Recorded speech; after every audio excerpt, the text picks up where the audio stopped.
Mari mendengarkan kelanjutan novel Insya Allah Suamimu Jodohku karya Arwen CTB bagian 21 Sang Putra.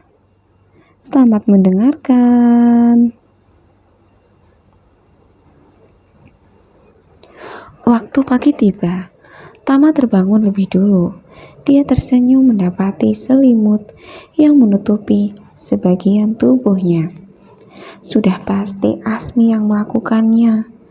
Perhatian sekecil itu nyatanya mampu membuat Tama siap menghadapi hari dengan segala tantangannya. Dia segera membangunkan Asmi yang masih tertidur lelap. "Asmi, bangun," ucapnya sambil menepuk pundak Asmi. "Iya, Pak."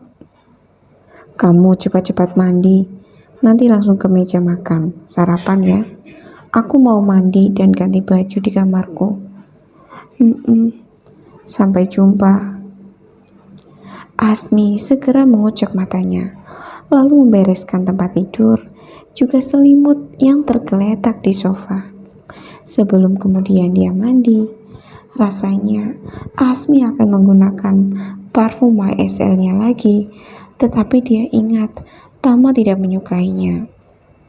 Ketika Asmi berjalan masuk ke rumah utama, mereka semua sedang berkumpul untuk melepas kepulangan Pak Haji dan istrinya. Asmi sedikit berlari untuk sampai di ruang tamu. "Asmi, kami pulang dulu ya," ucap Bu Haji sambil memegang cangkir tehnya. "Bu, terima kasih banyak."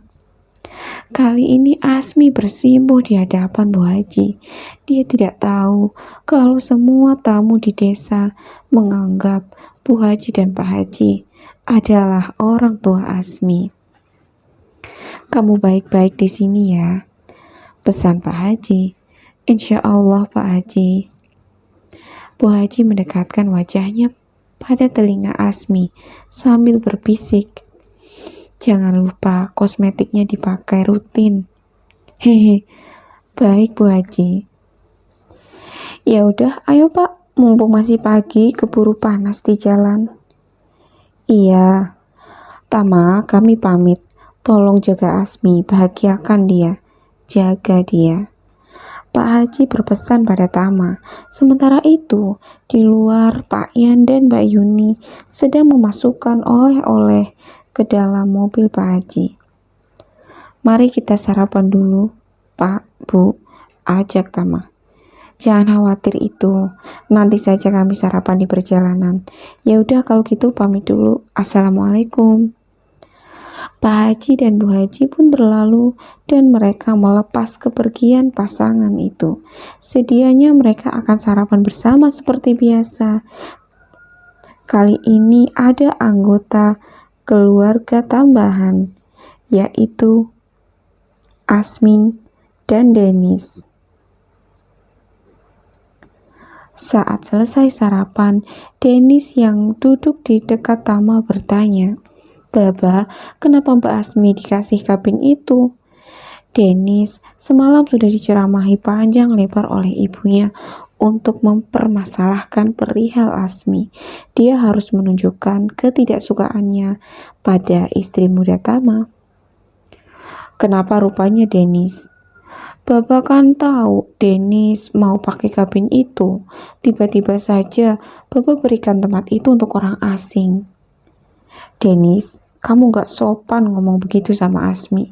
Dia bukan orang asing. Asmi adalah keluarga kita."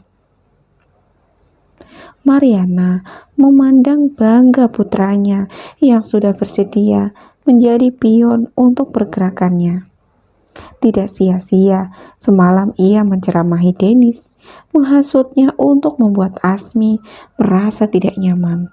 Kalau perlu, sampai dia minggat dan tidak pernah kembali lagi. "Baba, kenapa Baba lebih sayang sama dia ketimbang sama anak Baba sendiri?" desak Dennis yang mulai menunjukkan kemarahannya. Sementara itu, Mariana berpura-pura menenangkan sang putra. "Dennis, nak, jangan begitu sayang," bujuk Mariana dengan anggun. "Jadi, Dennis mau kabin itu?" tanya Tama dengan masih berusaha sabar menghadapi sikap putranya. "Iya, Bah. Dennis kan sering belajar di sana. Harusnya Bapak tahu kalau Dennis mau tinggal di kabin itu saat Dennis di rumah."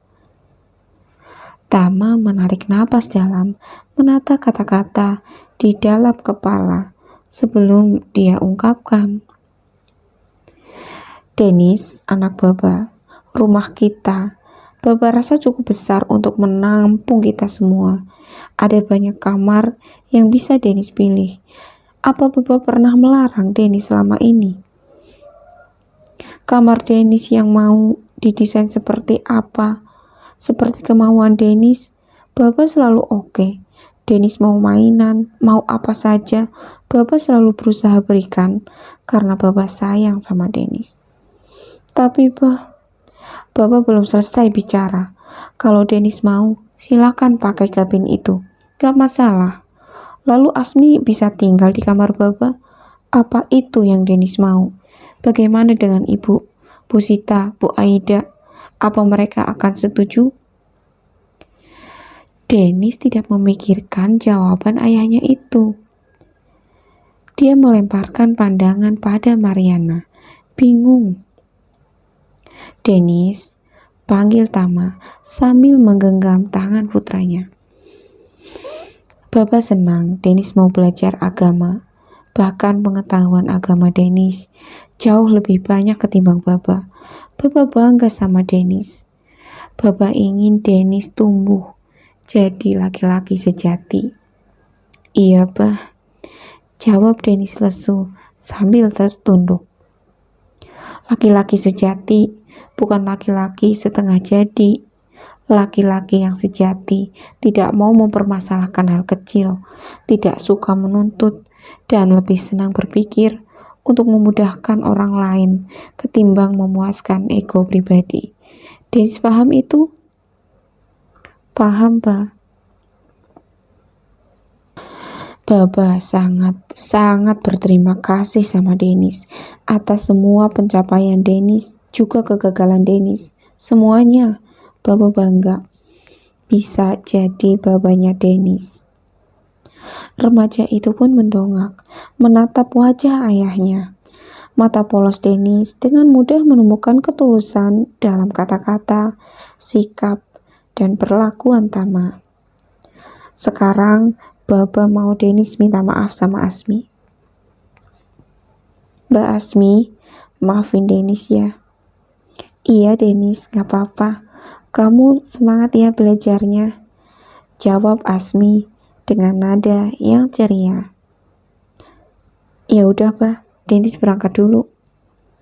Pamit cowok itu pada ayahnya, lalu pada ibunya, dan yang lain juga.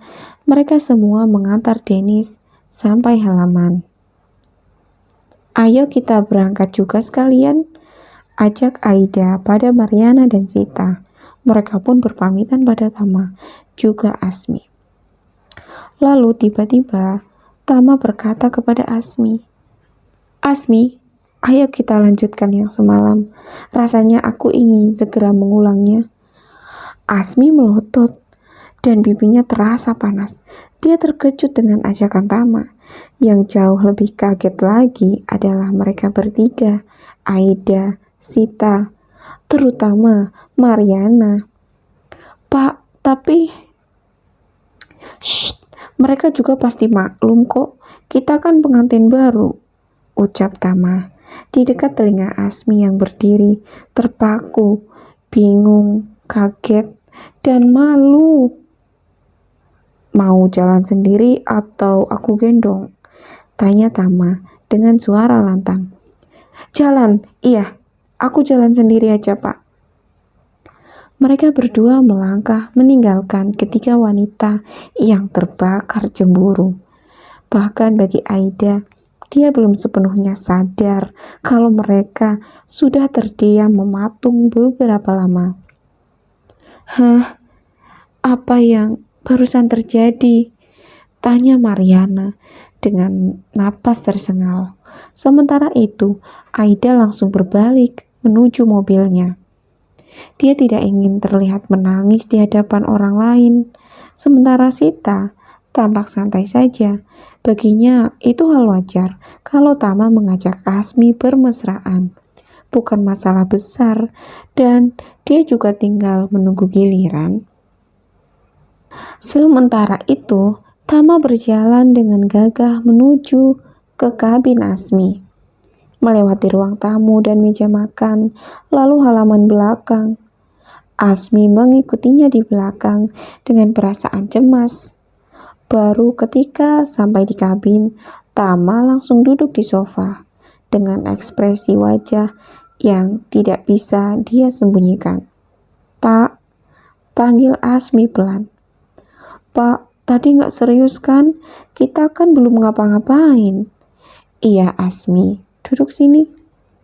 Dengan takut-takut, Asmi duduk di samping Tama. Lalu tubuh pria itu melorot, terduduk di lantai sambil bersandar ke sofa. "Bapak baik-baik aja kan?" "Apa aku terlihat baik-baik saja, Asmi?" "Tidak." "Bapak kenapa?" Tama mendongak menatap wajah Asmi dengan tatapan sedih. Seketika, sebuah pedang es telah menusuk dada Asmi, membuat hatinya berlubang. "Asmi, aku lelah," ucap Tama sambil memeluk pinggang Asmi. Karena kesedihan itulah Asmi membiarkan Tama memeluknya. "Pak, boleh aku mengusap kepala Bapak?" "Tentu." Asmi mengusap-usap kepala Tama dengan lembut, berharap kesedihan yang menimpa suaminya segera sirna. "Terima kasih Asmi," ucap Tama sambil memejamkan mata dalam dekapan istri mudanya. "Tenanglah Pak, ada Asmi di sini." Bersambung. Wah, makin seru ceritanya ya sobat. Simak terus kelanjutannya. Tinggalin komen yuk. Halo sobat, dengan Arwin CTB di sini, autor yang menulis sekaligus membacakan cerita untuk kamu. Semoga kamu suka ya dengan cerita yang aku bawakan. Dan jangan lupa untuk subscribe channel Arwin Punya Cerita dan follow sosial media di Facebook, Instagram, TikTok @arwinctb. Dadah!